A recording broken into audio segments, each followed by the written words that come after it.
병원과 약을 버려야 내 몸이 산다. 오래전 어느 날 아내가 제게 물었습니다. 여보, 아토피는 왜 생기는 거야?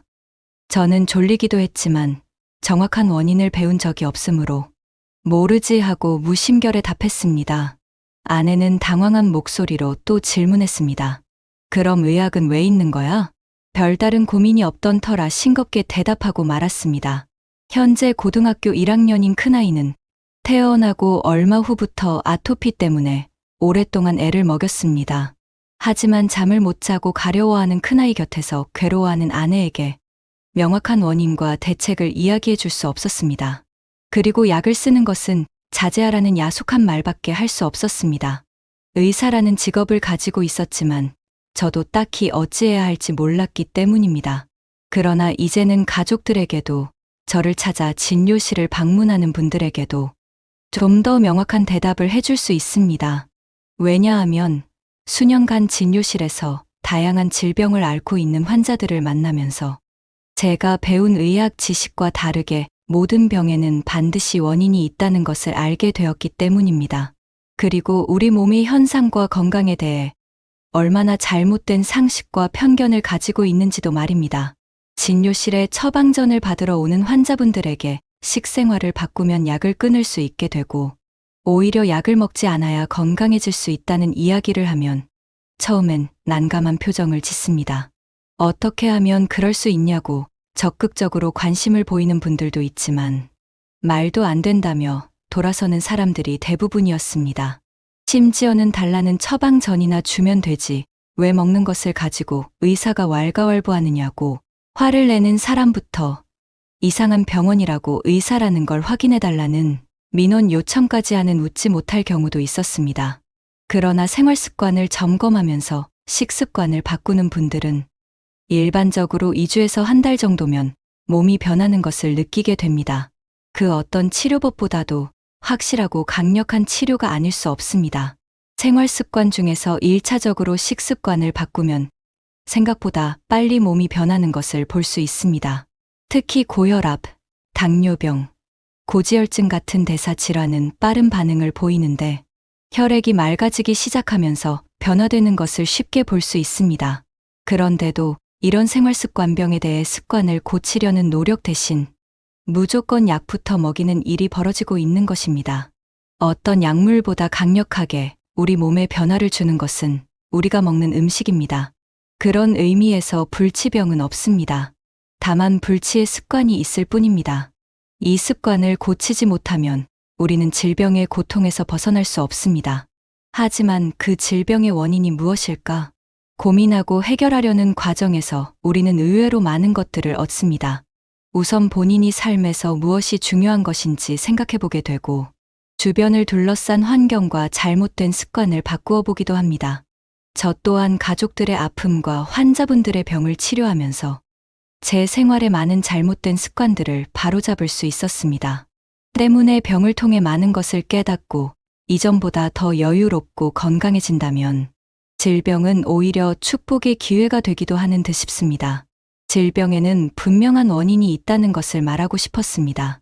원인을 알면 해결 방법도 찾을 수 있습니다. 고통스러운 증상들을 일으키는 우리 몸의 생리를 이해하면 우리는 막연한 불안감을 갖지 않고 몸의 변화를 지켜보며 기다릴 수 있는 힘을 갖게 됩니다. 그래야 현대의학에서 말하는 틀린 가설들에 속지 않을 수 있습니다. 반복할수록 건강과 멀어지는 잘못된 상식들을 깰 새로운 건강법을 제시하고자 했습니다. 바로 만성질환을 치유하는 올바른 생활 습관에 대한 이야기입니다. 제가 제시한 방법을 잘 실천하여 만성 염증성 질환을 이겨낸 환자분들의 이야기입니다. 개인의 건강은 개인의 문제가 아닙니다. 물론 개인의 노력이 우선되어야 하겠지만 이것만으로는 부족합니다. 우리가 매일 먹는 한 끼 식사에서 병원에서 치료받는 행위 모두가 사회적 의미와 그 시대의 문화, 정치적인 일로 연결되는 일이기도 합니다. 끊임없이 사람들의 불안감을 증폭시켜 이득을 얻으려는 세력의 의도를 정확히 꿰뚫는 지혜도 필요합니다. 오늘 소개해드릴 책은 양심 의사가 전하는 건강지침서, 의사의 반란입니다. 이 책을 읽다 보면 많이 혼란스러울 수도 있습니다. 지금까지 내가 알고 믿었던 사실들이 진실이 아닐 수 있고, 혹 어떤 독자들은 말도 안 되는 책이라고 할 수도 있습니다. 그러나 우리 몸이 어떻게 돌아가고 어떻게 힘을 내어 생명을 유지하고 있는지에 대한 관찰을 한다면 새로운 사실들에 접근할 수 있습니다.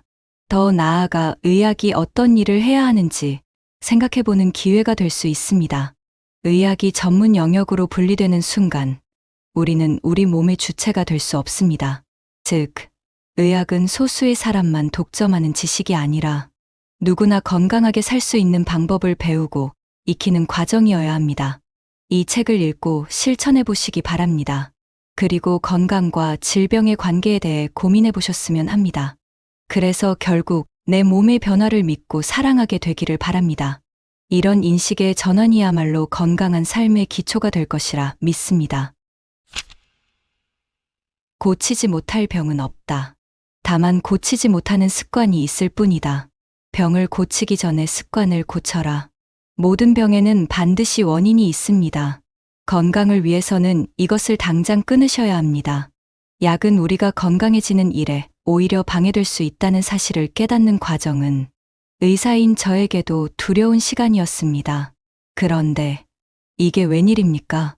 약을 끊으면 뭔가 안 좋은 일들이 생기면서 환자가 힘들어할 것 같았는데 약을 줄여나갈수록 원기를 회복하고 힘이 생기는 것을 볼 수 있었습니다. 한 사람에게만 일어난 일이 아니라 이 사람도 저 환자도 모두에게 똑같은 일들이 생기는 것이었습니다. 정말 내가 사람의 몸을 모르면서 이제까지 약을 처방해 왔구나 하는 자괴감이 들었습니다. 하루의 일정 시간에 좀 더 많은 환자를 보기 위해 환자들로부터 불편한 증상만 듣고 정답이 정해진 답안지처럼 반복적으로 처방해 왔던 일들과 고혈압, 당뇨병 같은 병들은 평생 약을 먹어야 한다는 잘못된 신념으로 환자들의 얼굴도 한번 쳐다보지 않고 반복 처방해 왔던 일들이 떠올랐습니다. 저는 환자 스스로 생활을 돌아보고 습관을 교정하면서 그 병을 치료하는 결과를 만들어내게 되었습니다. 고혈압 약과 당뇨병 약을 끊고 인슐린을 끊은 환자분들이 여기저기에서 불치병과 난치병으로 고생하고 있는 환자들을 모셔왔습니다. 온갖 질병을 앓는 환자들이 가진 공통점은 살기 위해 먹고 있는 약물이 오히려 질병으로부터 우리 몸이 회복되는 것을 막고 있었다는 것이었습니다. 증상이 심해지면 다들 큰 병원으로 가서 좀 더 정확한 값비싼 검사를 받고 진단명을 받아들게 되면 그때부터 본격적인 약물 투여가 시작됩니다. 진짜 질병의 원인이 무엇인지도 모른 채 말입니다. 우리가 살기 위해 꼭 필요한 약이 있을까요? 저는 단 한 가지도 없다고 자신 있게 말씀드립니다. 우리 몸은 스스로 증상을 일으키고 스스로 치유하는 능력이 있다는 것을 믿고 따르는 것이 선행될 때 단 한 알의 약이라도 체내에 들어오는 것을 거부하게 될 것이고 그래야 건강해집니다. 몸에 불편한 증상이 생겨 병원에 가면 이런저런 약을 처방해주면서 꼭 챙겨 먹어야 한다는 소리를 합니다. 더 나아가 약을 안 먹으면 큰 문제가 생길 수 있다는 설명도 따라 붙습니다. 결국 몸이 나빠질 수 있다는 불안감이 증폭되면서 자신도 모르게 환자가 되고 마는 것입니다. 꼭 먹어야 살 수 있는 약은 없습니다. 따라서 불편한 증상에 대해 약을 선택하기보다는 체력을 늘리려고 노력하는 것이 훨씬 바람직한 선택일 것입니다. 정말 질병의 원인을 모를까? 의과대학 시절에는 공부할 양도 많았지만 가장 힘들었던 일은 이해되지 않는 것들을 외워서 시험을 보아야 했던 것이었습니다. 두꺼운 전공 서적에 나오는 수많은 질병들 대부분에서 병인은 모른다는 문장을 접해야 했습니다. 그 중에서도 단연 자가면역 질환은 모두 원인을 알 수 없는 질병에 속했습니다. 단순히 생각해보면 우리 몸의 면역이라는 것은 외부의 공격이나 내부의 이상으로부터 우리 몸을 지키는 능력인데 이게 왜 스스로 미쳐서 내 몸을 항원으로 인식하고 공격하는지 알 수가 없었습니다. 그러다 보니 여러 가지 가설들만 배우게 되고 그럴수록 더 헷갈리기만 했습니다. 의사가 되어 환자를 볼 때에도 정확한 원인이 무엇인지 궁금해하는 질문에 적당한 답변을 해주지 못했습니다. 그저 그동안 배워온 대증요법 처방들, 즉 약물을 써서 증상을 조절하는 일만 하다 보니 근본적인 치유는 되지 않고 시간이 흐를수록 더 악화되는 모습을 볼 수밖에 없었습니다. 그러다 보니 환자들은 약물의 종류만 늘어가고 더 강한 약들을 처방받는데 약의 부작용으로 생긴 증상을 완화시키기 위해 또 다른 약을 처방받는 일들을 자주 보면서 무언가 잘못되었다는 생각을 어렴풋이 했습니다. 그러던 중에 우연히 해독과 관련된 책을 보게 되었습니다. 이런 책들의 주된 내용은 만성질환들 대부분이 생활습관에서 기인한 것이므로 생활습관을 고치면 질병이 치유될 수 있다는 내용이었습니다. 처음 해독을 접했을 당시에는 반신반의하는 마음으로 정말 이렇게 쉬운 방법이 있다면 왜 의과대학에서 가르쳐 주지 않았을까 하는 의구심도 일었습니다. 그러나 계속 환자들을 지켜보며 생활습관 중에서 식습관에 대한 부분부터 변화를 줘보니 상당히 고무적인 일들이 제 눈앞에서 펼쳐졌습니다. 입원 환자들을 대상으로 병동회진 때 영양사를 대동하여 환자식에 대한 지시를 같이 했는데 이런 식단을 받아든 환자들이 변하기 시작했던 것입니다. 주로 재활병동에서 뇌경색 후유증으로 치료받고 있는 환자들에게 신선한 채소를 충분히 섭취하도록 했습니다. 약을 줄이면서 시기를 처방한 것만으로 퉁퉁 부어있고 푸석했던 환자들의 살이 빠지고 혈색이 돌면서 눈빛이 살아나고 다리에 힘이 생겨 다시 걷는 놀라운 일들이 벌어졌습니다. 가장 인상적인 환자는 뇌성마비로 지금까지 한 번도 걷지 못한 40대 남자분이었습니다. 무릎 수술 이후에 재활 치료를 받고 있었으나 허리가 42인치로 거구의 몸이어서 근본적인 처방이 필요해 보였습니다. 이분은 식사가 바뀌면서 하루가 다르게 체중이 줄고 다리에 힘도 생겨 보조기를 이용해 걸을 수 있게 되었습니다. 이제 장가도 갈 수 있을 것 같아요 라고 들뜬 목소리로 외치던 모습이 지금도 생생합니다. 그때부터 일본이나 미국, 오스트레일리아, 심지어는 유럽에서 나온 책들을 보며 궁금한 것들을 풀어가게 되었습니다. 하지만 결국 중요한 답은 환자분들에게서 얻을 수 있었습니다. 음식을 바꾸었을 때 예상대로 변하는 분들도 있지만 그렇지 않은 분들을 보고 잘못된 것은 없는지 고민하면서 저 역시 변화를 겪게 되었습니다. 의사이면서도 고등학교 때부터 피운 거의 20년 가까이 끊지 못하던 담배를 끊었습니다. 또 담배를 피우면서 가장 맛있게 느껴지는 환상궁합인 자판기 커피와 봉지 커피도 끊었습니다. 그리고 육식을 줄이고 현미밥과 채소를 먹기 시작했습니다. 저는 고기를 너무 좋아해서 날고기로도 종종 먹을 정도였습니다.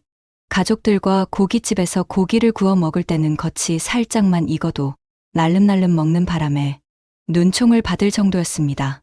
하지만 먹는 습관을 바꿨을 때 가장 눈에 띈 변화는 80kg에 근접하던 체중이 65kg까지 줄어든 것입니다. 피곤함이 사라지고 일찍 자면서 일찍 일어날 수 있게 몸이 변하는 것을 경험했습니다. 하지만 그 과정에서 제 몸에서 뿜어져 나오던 악취는 저를 당황스럽게 하기도 했습니다. 진료실 창문을 늘 열어놓아야 할 정도로 심각했습니다. 제 몸도 환자분들과 같은 변화를 겪고 있었던 것입니다.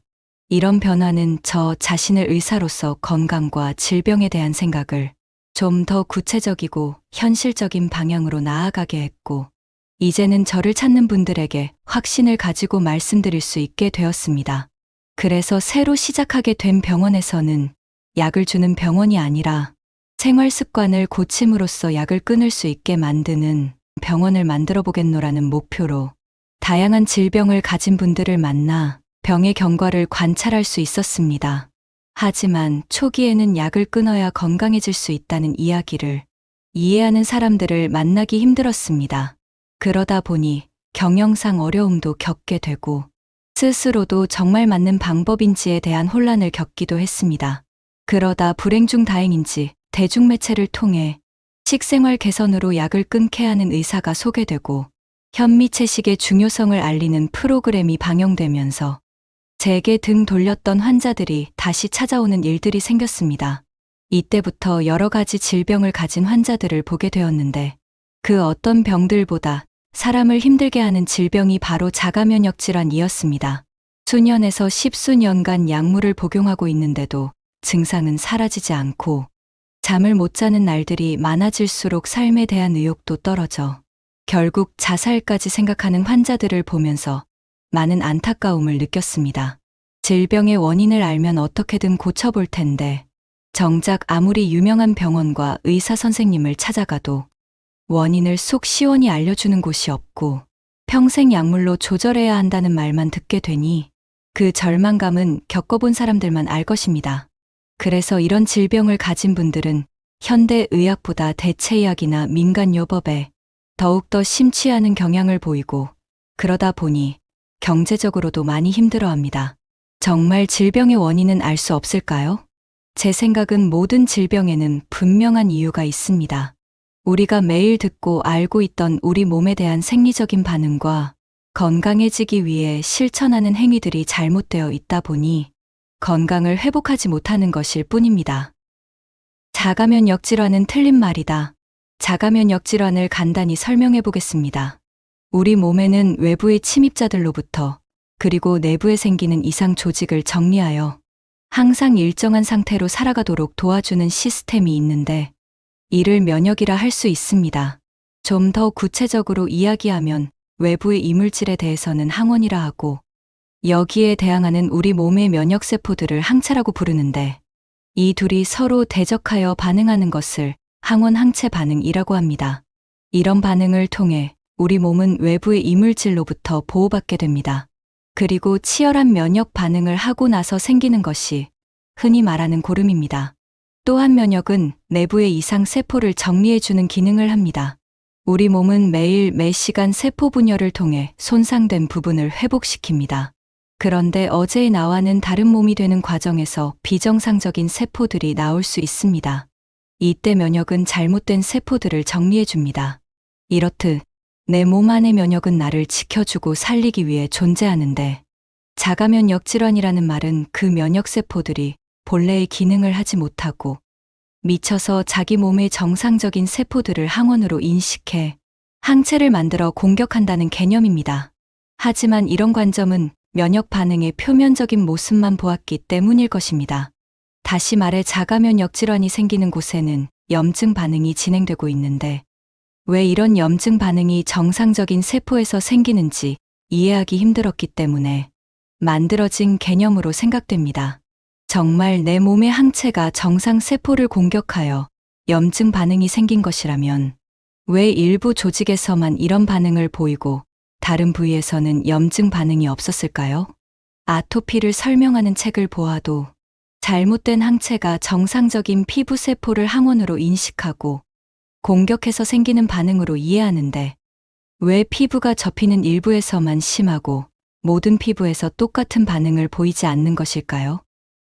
결론적으로 말씀드리자면 자가면역 질환이라는 개념으로는 우리 몸에 생기는 염증 반응을 이해하는데 한계가 있습니다. 그 증거로는 절대 나을 수 없고 평생 스테로이드나 면역억제제 등의 약물로 조절하며 살아야 한다고 판정받았던 환자들이 생활 습관을 고치고 나면 언제 그랬냐는 듯 질병이 없어지는 모습을 보여줍니다. 시간이 흐를수록 환자는 많아지고 병원은 대형화되어 가고 의료비는 기하급수적으로 늘어만 가고 있습니다. 건강해지기 위해서는 먼저 생각을 바꾸어야 합니다. 생각이 바뀌어야 행동이 바뀌고 행동이 바뀌면 몸이 달라집니다. 우리가 평소 크게 의심하지 않고 당연한 것으로 받아들인 건강 상식들도 다시 한번 뒤집어보고 의심해 보아야 합니다. 왜냐하면 내 몸에 병이 생겼기 때문이죠. 병이 생겼다는 것은 무언가 잘못되었다는 증거이므로 무엇이 잘못되었는지 되짚어보는 기회가 되어야 합니다. 그런 점에서 질병은 우리를 괴롭히기만 하는 것이 아닙니다. 더 건강하고 더 오래 살기 위해 질병이 생기는 것입니다. 이런 관점에서 자가면역 질환으로 불리는 질병들을 생각해보면 질병의 원인을 발견하는 일이 의외로 쉽습니다. 절대로 내 몸 안의 면역 체계가 나를 죽이려고 공격하는 게 아니라는 것이죠. 이런 증상이 생기면 대부분의 사람들은 내가 스트레스를 받아 이런 변화가 생겼구나 라고 인식하기보다는 빨리 통증을 없애고 싶은 마음에 소염진 통제를 찾습니다.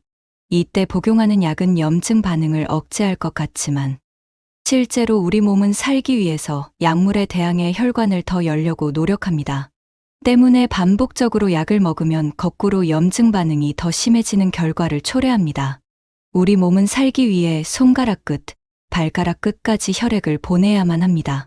하지만 요즘 부모들은 아이에게 조금이라도 이상 징후가 나타나면 소아과로 이비인후과로 한의원으로 다니면서 1년 내내 약을 달고 살게 만듭니다. 이러니 아이가 건강하게 자랄 수 있을까요? 그 결과는 성장하면서 나타납니다. 신문 기사를 통해 보았을 텐데요. 오히려 위생의 역설이라면서 어릴 적 면역력을 얻을 수 있는 기회를 잃어버린 젊은이들이 성인이 되어 질병에 노출되면서 더 위험해지고 있다는 내용입니다. 내 몸 안의 면역 체계가 언제는 미쳐서 내 몸을 공격하다가 어느 날 갑자기 마음이 바뀌어 정상으로 돌아오는 것이 아닙니다. 우리 몸의 면역은 절대로 나를 공격하지 않습니다. 내가 잘못된 생활 습관을 가지고 있었기 때문에 나타나는 현상일 뿐이므로 생활 습관을 고치면 정상으로 돌아옵니다. 따라서 평생 한 알의 약도 필요하지 않게 되는 것입니다. 좀 더 구체적으로 우리 몸의 반응을 이해하기 위해 먼저 염증 반응에 대해서 알아보겠습니다. 염증은 왜 생기는 걸까요? 흔히들 신체의 한 부분에 통증과 함께 이상 소견이 나타나면 염증 반응이 생겼다고 이야기하곤 합니다. 그런데 염증이 무엇이냐고 물어보면 대답할 사람이 별로 없지요. 그냥 고름이 나오는 것 아니냐고 대답할 뿐입니다. 고름이 나오는 염증 반응은 감염에 의해 생기는 화농성 염증으로 외부에서 들어온 이물질과 싸운 면역세포들의 시체가 고름이 된다고 생각하면 됩니다. 이런 화농성 반응 외에도 우리 몸에서는 머리끝에서 발끝까지 염증이 생길 수 있습니다. 두피에 생기는 지루성 피부염에서 눈에 생기는 결막염, 코에 생기는 비염, 입 안에 생기는 구내염, 귀에 생기는 중이염, 식도에 생기는 역류성 식도염, 위장에 생기는 위염, 손가락을 비롯한 관절에 생기는 관절염 등 우리 몸 곳곳에서 염증이 생길 수 있습니다. 앞서 언급한 질병을 잘 살펴보면 모두 염자가 붙은 걸 볼 수 있습니다. 이처럼 염증 반응은 우리 몸에서 불처럼 화끈거리는 반응을 말하는데 이런 염증 반응의 정체가 무엇일까요? 누구나 한 번쯤은 발목을 삐어본 적이 있을 겁니다. 발목을 삐었다는 말은 발목에 있는 어떤 조직이 손상된 것일 텐데요. 대부분 골절이 아니라면 발목의 인대가 손상된 것입니다. 그런데 발목을 겹질리면 발목은 어떻게 변하나요? 붓고 화끈거리면서 아프죠. 바로 이런 반응을 가리켜 염증 반응이라고 합니다. 염증의 세 가지 반응은 붓고 화끈거리고 통증이 동반되는 것을 말합니다. 왜 우리 몸은 발목의 인대가 손상되었는데 염증 반응이 생기나요? 염증이 생기면 잘 걷지도 못하고 아파서 어쩔 줄 모르게 되는데 이런 불편한 반응은 날 괴롭히기 위해 생겼을까요?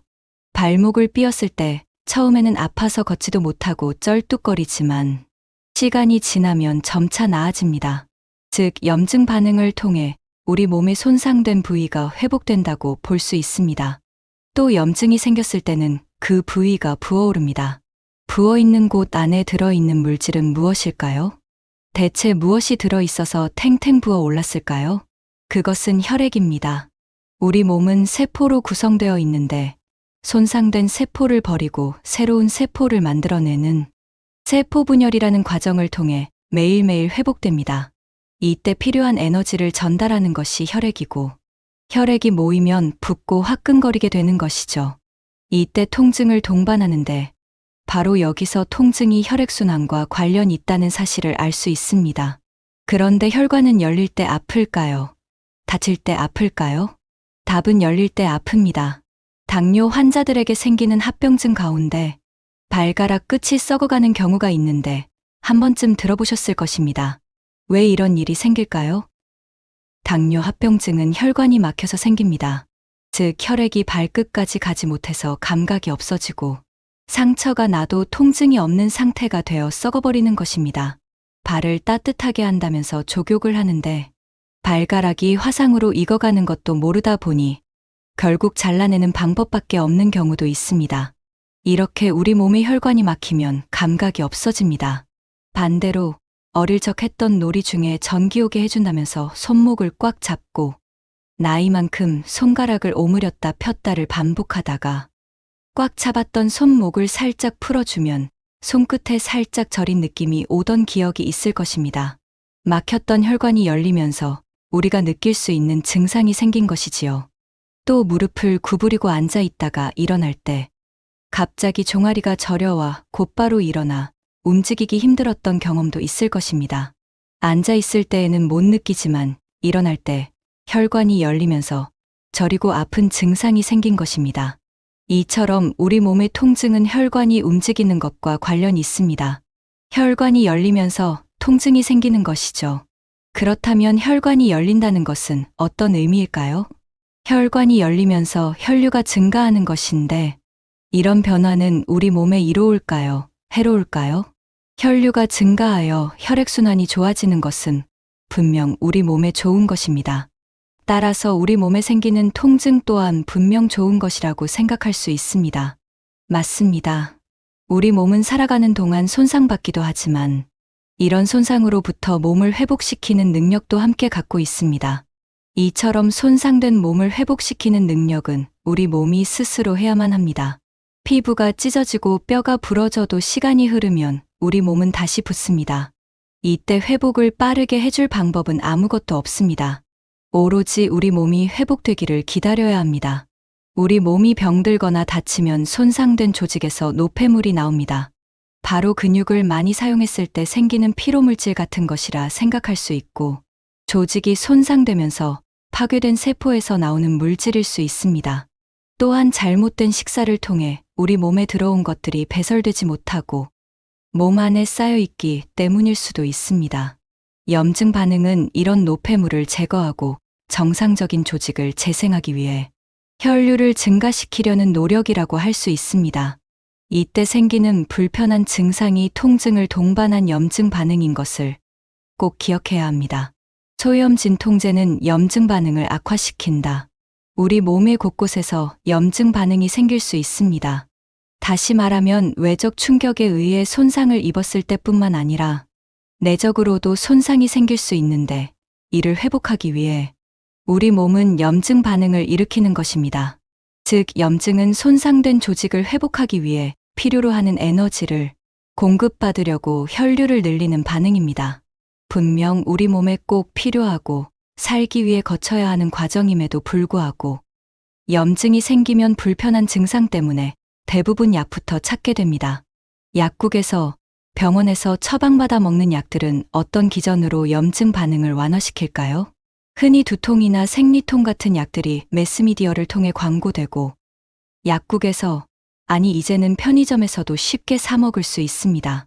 이것으로도 잘 듣지 않는 통증은 병원에 가서 더 독한 약을 처방받아 먹어야 하고 그것이 최선의 방법이라고 흔히들 생각합니다. 하지만 이때 복용하는 약들은 대부분 신경안정제나 스테로이드 계통약들, 심지어는 면역억제제와 같은 약도 있습니다. 이런 약들은 어떤 기전으로 우리 몸의 통증과 염증 반응을 줄여주는 것일까요? 바로 앞서 말씀드린 혈관이 확장되어 혈류를 증가시키려는 반응을 억제하는 기전입니다. 혈관을 수축하게 함으로써 통증을 줄이는 약들입니다. 그런데 이런 일상생활에서 이런 염증 반응이 생기면 그것이 왜 생겼는지에 대한 고민 없이 약국에 가서 약을 사 먹는다든지 병원에 가서 약을 처방받거나 주사를 맞는 것이 일상이 되어버렸습니다. 그렇게 된 이유는 불편한 증상을 빨리 없애는 것이 최고의 치료라고 생각하는 환자와 의료인이 만났기 때문입니다. 이런 약들은 증상을 억누르기만 할 뿐 우리 몸을 회복시키지는 않습니다. 회복되지 못한 상태로 남아있다가 약 기운이 떨어지면 다시 혈류를 증가시키려 하고 그러면 다시 통증이 생기고 그 때문에 한 알 먹었던 진통제가 시간이 흐르면서 두 알이 되고 네 알이 되는 것입니다. 또 네 알의 약이 통증을 완전히 없애주고 재발하지 않게 해주면 좋겠는데 실상은 그렇게 약을 먹어도 또다시 생기는 통증으로 괴로워하는 사람들이 많은 것을 볼 수 있습니다. 게다가 증상을 억누르기 위해 복용하는 약들은 우리 몸의 해독 기관을 통해 배출되어야 하는데 간과 콩팥을 통해 분해되고 배설되는 것들이 많습니다. 염증을 억누르려고 먹는 약들 때문에 간이 손상되고 콩팥이 망가지는 경우는 바로 이런 경로를 통해 생기는 것입니다. 병원에 오는 분들은 대부분 많은 약을 복용하고 있습니다. 그런데 이분들에게 복용하는 약이 어떤 약이고 부작용이 무엇인지 아느냐고 물었을 때 제대로 대답하는 분은 한 사람도 없었습니다. 아니, 1년, 10년, 20년 드시던 약이 무엇인지 궁금하지도 않았느냐고 되묻고 나서 요즘 같은 시대에는 약 이름을 인터넷에서 검색만 해봐도 어떤 약인지 자세히 나와 있는데 한 번도 찾아볼 생각을 하지 않았느냐고 물어봅니다. 그러면 대부분 큰 병원에서 권위 있는 의사분에게 처방받은 약이어서 몸에 도움이 될 것으로 믿었다고 합니다.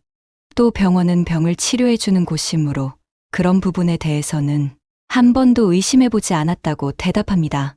그것은 한 알, 두 알로 시작했던 약이 시간이 지나면서 왜 자꾸 늘어만 가는지에 대한 생각을 전혀 안 해보았다는 이야기입니다. 처음에는 내 몸의 증상을 없애주어 병이 나은 것처럼 느끼게 해주지만 시간이 갈수록 우리 몸은 약 때문에 점차 손상되어 전에 없던 증상으로 점차 약의 종류가 늘어가는 것입니다. 실제로 궤양성 대장염 환자들의 경우도 첫 시작은 과민성 대장염이나 장염이라는 진단을 받아 불편할 때마다 소염진통제나 항생제를 드신 분들입니다. 이 약들이 근본적으로 치료를 해주었다면 더 악화된 형태로 난치병이라고 하는 궤양성 대장염 환자가 되지는 않았겠지요. 그리고 궤양성 대장염으로 확진되어 그에 따른 약을 먹는다 해도 결국 부위가 점차 넓어지거나 면역력이 떨어져 다른 질병에 노출되고 신장이나 간 기능 손상이 진행되는 것을 보면 약은 더 심각하게 건강을 악화시킬 뿐입니다. 우리 몸의 염증 반응이 왜 일어나는지에 대한 생각 없이 빨리 증상을 없애주는 것이 최선이라고 생각했지만 분명 그것은 잘못된 처방입니다. 빨리 증상을 없애주는 처방이야말로 우리 몸을 건강에서 더욱더 멀어지게 만드는 행위임을 명심해야 합니다. 치매는 사회적으로, 가정적으로, 개인적으로 큰 문제가 아닐 수 없습니다. 그런데 고혈압 환자가 늘어나면서 치매 환자도 늘어나는 것은 우연이 아닐 것입니다. 머리에 혈액을 보낼 만큼 충분한 혈압을 확보하지 못하면 뇌 조직은 손상을 받게 되고 심한 경우 혈관성 치매로 발전하는 것입니다. 혈압 약을 먹어봐야 득될 것이 없습니다. 혈압이 비정상적으로 높다는 것은 혈관이 노화되고 있다는 증거이므로 혈관이 젊어질 수 있도록 생활 습관을 바꾸는 것이 건강하게 오래 사는 비결입니다. 암과 싸워 이기려 하지 마십시오. 건강해지면 암은 내 몸에서 자연스럽게 사라집니다. 암은 내가 체력이 떨어졌을 때 우리 몸에서 일어날 수 있는 변화의 한 부분이라고 생각을 바꾸시기 바랍니다. 내 몸에서 생기는 암과 싸우려 하지 말고 내 몸을 끝까지 사랑하는 것이야말로 정말 필요한 치유입니다. 따라서 이제부터는 창문을 열어야 합니다. 특히 잠을 잘 때 창문이 조금이라도 열려 있어야 하는데 잠을 자는 동안 충분한 산소 공급이 이루어져야 하기 때문입니다. 우리는 잘 느끼지 못하지만 하루 일과에서 수면은 꽤 많은 시간을 차지합니다.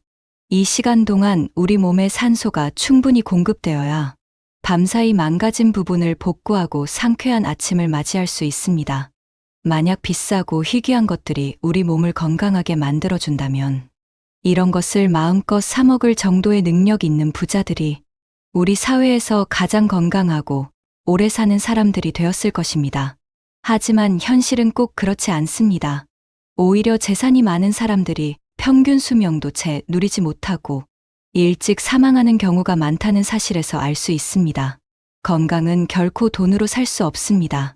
오늘 소개한 책의 저자인 신우섭 원장은 병의 원인이 음식에 있으며 우리 몸에서 일어나는 변화는 결코 나를 죽이려는 것이 아니라 살리기 위해서 생긴다는 사실을 깨달으면서 우리 몸의 자연치유 능력을 믿게 되었다. 건강하려면 병원과 약을 버리라고 단언하는 그는 약보다 건강한 밥상을 처방하기를 원한다. 그에게 있어 의학은 소수의 사람만 독점하는 지식이 아니라 누구나 자신이 건강하게 살 수 있는 방법을 배우고 익히는 과정이어야 한다고 굳게 믿고 있습니다. 그는 몸이 조금만 아파도 병원과 약에 의존하는 우리들에게 고치지 못할 병은 없다. 다만 고치지 못하는 습관이 있을 뿐이다며 스스로 치유의 주체가 되면 세상 모든 질병과의 유쾌한 한판승을 거둘 수 있다고 강조합니다. 오늘 내용 잘 기억하셔서 건강하고 행복한 인생을 누리시길 응원합니다. 영상 끝까지 시청해 주셔서 감사합니다. 지금까지 삶을 바꾸는 지혜였습니다. 다음 영상에서 다시 찾아뵙겠습니다.